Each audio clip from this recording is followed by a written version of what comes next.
తులసి సిద్ధు దగ్గరికి వచ్చి మీకొక గుడ్ న్యూస్ అని చెప్తూ ఉంటే సిద్ధు ఏంటా అని తులసి వైపు చూస్తూ ఉంటాడు. వదిన తల్లి కాబోతుంది అని తులసి చెప్తూ ఉంటే సిద్ధుకి అర్థం కాక అలా చూస్తూ ఉంటే మీరు మావయ్య కాబోతున్నారు అని తులసి చెప్పేసరికి సిద్ధు చాలా సంతోషపడిపోతూ ఉంటాడు. ఇక గార్డెన్లో బసవరాజు, కీర్తి, విశాలాక్షి అందరూ కూడా కూర్చుని మాట్లాడుకుంటూ ఉంటారు. సిద్ధు చాలా సంతోషంగా పరిగెత్తుకుంటూ వస్తూ ఉంటే తులసి వెనకాలే ఆగండి అంటూ వస్తూ ఉంటుంది. సిద్ధు ఇక కీర్తి దగ్గరికి వచ్చి నాన్న గుడ్ న్యూస్ అని చెప్తూ ఉంటే తులసి ఏవండి అని ఆపే ప్రయత్నం చేయబోతూ ఉంటుంది.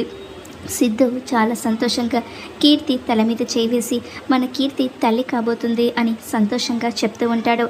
ఆ మాట వినగానే విశాలాక్షి కూడా సంతోషపడిపోతూ ఉంటుంది. కానీ బసవరాజు, కీర్తి వాళ్ళ బామ్మ షాక్ అయిపోతూ ఉంటారు. ఇక వెంటనే వాళ్ళ బామ్మ ఈ పెళ్ళికి ఈ కడుపులో ఉన్న బిడ్డే అడ్డైతే ఆ బిడ్డను తీసేద్దాం అని చెప్పేసరికి సిద్ధు, తులసి షాక్ అయిపోతూ ఉంటారు. కీర్తి ఇక చాలా షాక్లో ఉండి బాధగా ఇక ఏం మాట్లాడకుండా ఆలోచిస్తూ ఉంటుంది.